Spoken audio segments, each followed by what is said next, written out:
আজকে নাটোরের সিংড়ার একটা নবীন বরণ অনুষ্ঠানের কিছু নাচের দৃশ্য ভাইরাল হচ্ছে।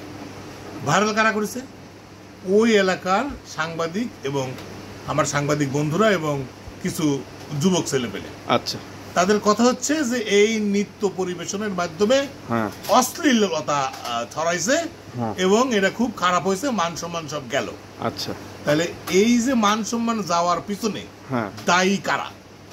যারা নাচিছে তারা তো একটা অপরাধ করেইছে, আর যারা এই যে ফেসবুকে রিল বানায় পোস্ট দিয়ে যে নাচের দৃশ্যটা যে বিশ্বায়ন করে দিল, মানে ধিক্কার জানাই, অশ্লীলতা হয়ে গেল, মান সম্মান গেল, এই করে সিসিকারি করে এই নাচের ছবি যে বহুবিধ মাত্রায় ফেসবুকে ইউটিউবে পোস্ট দেওয়া হইলো, দিয়ে আরো কি করা হইলো, মানে আরো বেশি ছড়ায় দেওয়া, আরো বিস্ময় করে দেওয়া হলো। তাহলে পাপটা কার বেশি হইলো? আপনারা সিসিকারি করেন, আপনারা শাসন করেন, জিনিসটা ঢাকে রাখেন, এত ছড়ান এত কোনো দরকার ছিল না। একটা জিনিস বাবা, আমি সাংবাদিকের উপর শ্রদ্ধা রেখে করছি যে আপনারা সমাজের দর্পণ, সমাজের সব সময় সবকিছু প্রকাশ করতে হয় না।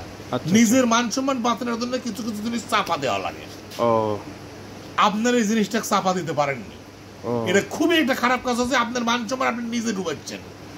আমি নিজে নেংটা হয়ে তেমাতার দাঁড়ায় থাকলে কিন্তু, মানে তেমাতার দাঁড়ায় থাকার ছবি পোস্ট করে অমুকজন সাংবাদিক মাথা পাগল হয়ে গেছে, ওই তেমাতার নেংটা হয়ে দাঁড়ায় আছে, এটা করার অর্থ মানে আপনাকে নিজেকেও ডুবাই না, আমাকেও ডুবাই না।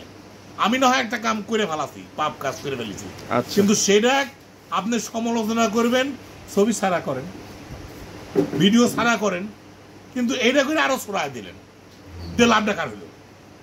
মান সম্মান কি আরো বেশি বাঁচলো? মানে আপনি বুঝলাম, আমার মাথায় খেলে না যেটা আসলে কিভাবে সমালোচনা করতে হবে। একটা বিদায় অনুষ্ঠান, একটা বিশ্ববিদ্যালয় কলেজ, সেখানে একটা বিদায় অনুষ্ঠানে একটু নাচ গান করেছে সালপালেরা, ঠিক আছে, নাচ গান করার ক্ষেত্রে হিন্দি গানের সাথে একটু নাচ গান করেছে, বেশি রকম হয়ে গেছে। আচ্ছা আচ্ছা, ঠিক আছে, বেশি রকম হয়ে গেছে। আচ্ছা, এরকম তো হর হামেশা সব জায়গা হচ্ছে। মান সম্মান আছে বাবা, মান সম্মানের জায়গাতে রাখেন আপনারা। এটা ভিডিওটা এত ভাইরাল না করে দিয়ে আপনারা রাতারাতি সেটা চাপা দিতে পারতেন, নিজেরা আবার দায়িত্ব নিলেন কিছু এটা ভাইরাল করার।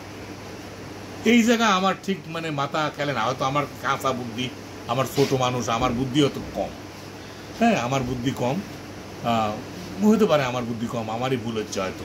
যদি ভুল ত্রুটি হয়ে থাকে আমাকে মাফ করে দিন, কারণ আমার এই সমাজে আমি মানে এই বুঝি না যে অমুকজন অমুক একটা খারাপ কাম করেছে, খারাপ কামের ছবি পোস্ট দিয়ে কিন্তু কইতে হবে খারাপ কাম করেছে, ধরে বিচার করো, আচ্ছা মানা করো, শাসন করো, আচ্ছা। কিন্তু তুমি অমুকের ছবি ফাঁস করে দিয়ে, উন্মুক্ত করে দিয়ে আমার মানে মানে অনেক ঝামেলা, অনেক ঝামেলা। আইন আদালতের বিষয়ে অনেক ঝামেলা আছে। যেমন একজনে ফুস করে তুমি একজনে ধরে, একটা ভালো চাওয়ালেক ধরে ধরো, তার নামে একটা অভিযোগ আছে, ফুস করে তাকে ধরে বিশিষ্ট সন্ত্রাসী বুকের সাথে লাগাই দিয়ে ছবি তুলে পোস্ট করে দিলেন। পরবর্তীতে যা বিচারে দেওয়া গেল যে শ্রেষ্ঠ সন্ত্রাসী তার প্রমাণ হলো না, তার মান সম্মানটা তৈরি গেল। সেটাই গেল কিনা? না, আমাদের দেশে তো হর হামেশাই হচ্ছে না, অভিযুক্ত হলেই তার ছবি পোস্ট করে দেয়, হলেই হ্যাঁ অমুকজন ধর্ষণকারী, অমুক ছাত্র ধর্ষণকারী, পরে যা প্রমাণ হলো যে মিথ্যে ধর্ষণের অভিযোগ দেওয়া হচ্ছে, কিন্তু সেই ছাত্ররা তো মান সম্মান চলে গেল, গেল কিনা? সেটাই। তাহলে মান সম্মান রাখার দায়িত্ব আমারে, আবার নষ্ট করার দায়িত্ব আমারে।